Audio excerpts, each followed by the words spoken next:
বিশ্বনবী ডেকে বলে, ও আমার উম্মতেরা শোনো, আল্লাহর কাছে দুনিয়ার মানুষদের দুই ফোঁটা পানি সবচেয়ে প্রিয়। এক হলো জিহাদের ময়দানে রক্তের ফোঁটা, দুই হলো অনুতপ্ত বান্দার চোখের পানির ফোঁটা।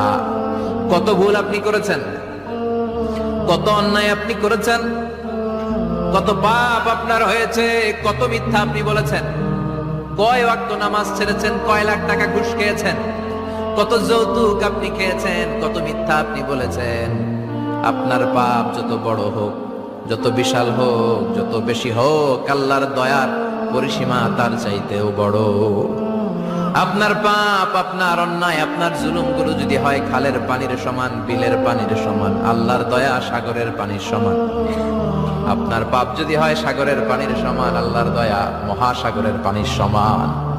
আপনার পাপ আর অন্যায় যদি হয় পাহাড়ের সমান, আল্লাহর দয়া আকাশের সমান।